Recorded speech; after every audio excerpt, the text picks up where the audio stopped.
இன்றைக்கி நம்ம ஒரு வெப்சீரிஸ் தான் பார்க்க போகிறோம், தி ரிச்சர். இந்த வெப்சீரிஸ் வந்து எனக்கு ரொம்பவே பிடிச்சிருக்கு. என்னோடய ஃபேவரட் வெப்சீரிஸாக கூட ஆகிரும் அப்படின்னு தான் நான் நினைக்கிறேன்.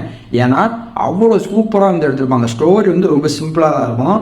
அதுக்கு மேலே அவரோட ஸ்க்ரீன் ப்ரெசன்ஸ் வந்து ரொம்ப சூப்பராக கொடுத்துருப்பாங்க. அவ்வளோதான் டீட்டெயிலிங் கொடுத்துருப்பாங்க. அதனாலே இந்த வெப்சீரிஸ் வந்து எனக்கு ரொம்ப பிடிச்சிருந்துச்சு. இதோட கதை என்னென்னா, ரிச்சர் அப்படிங்கிறவன் எக்ஸ் மிலிட்டரிமேனாக வந்து வரான். என்னுடைய அம்மாவும் அப்பாவும் வந்து இறந்துடுறாங்க. அண்ணன் ஒருத்தன் தான் இருக்கான், அவன் பேர் வந்து ஜோ. ஆனால் அவங்க கூட வந்து கான்டாக்ட் கிடையாது. பட் அவனை வந்து அவனுக்கு ரொம்பவே பிடிக்கும். அவன் சொன்னான் அப்படிங்கிறக்காண்டி ஒரு பிளேஸை வந்து விசிட் பண்ண போகிறான்.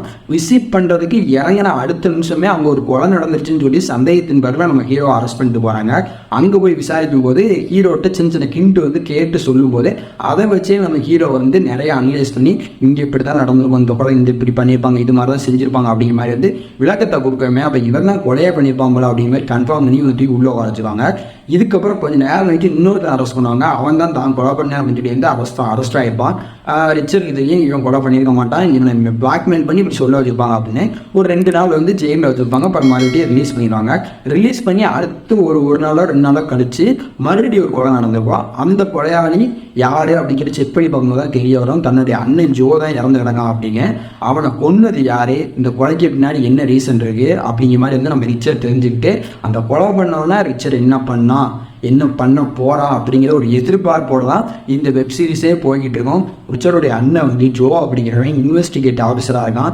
அவன் வந்து யூஎஸ்ஏல 80% கள்ள நோட்டு தான் பிறந்தது அப்படிங்கிறத தெரிஞ்சுக்கிட்டு அதுக்கு பின்னாடி யார் இருக்கா, அந்த எப்படி வந்து இந்த ப்ராசஸிங் பண்ணுறாங்க, இவங்களுக்கு எப்படி இந்த அச்சு, இந்த மை, இந்த தாள் இதெல்லாம் எப்படி கிடைக்கிது அப்படிங்கிற மாதிரி தெரிஞ்சுக்கிட்டு ஃபைனலாக அந்த டீமை நெருங்கி போகும்போது வந்து நம்ம ஜோ வந்து போட்டு தள்ளுறாங்க. ரிச்சருடைய அண்ணன் ஜோ இறந்து போனதுக்கு இதான் காரணம் அப்படின்னு ரிச்சருக்கு தெரிய வருது. ஃபைனலாக அந்த டீமை கண்டுபிடிச்சி தான் அண்ணனை கொன்னவனை அத்தனை பத்தையும் போட்டு தள்ளிட்டு அந்த கல்லநோட்டு பறிக்க வச்சிருக்க குடோனையும் காலி பண்ணிட்டு வெளியே வராது நம்ம ரிச்சரு.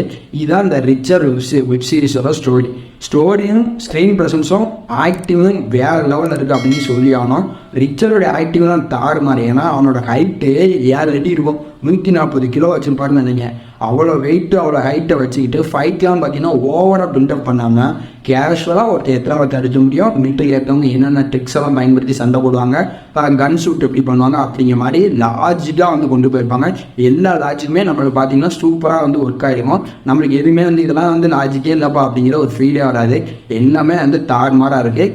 இந்த வெப்சீரிஸ் வந்து எனக்கு ரொம்பவே பிடிச்சிட்டு, உங்களுக்கு இந்த வெப்சீரிஸை பார்க்கணும்னு தோணிங்க அப்படின்னா தமிழ் டப்பில் இந்த வெப்சீரிஸ் இப்போ அவைலபிள் ஆகி போய் செக் பண்ணி பாருங்கள். இந்த வீடியோ வந்து லைக் பண்ணிவிட்டு சேனலை சப்ஸ்கிரைப் பண்ணுங்கள்.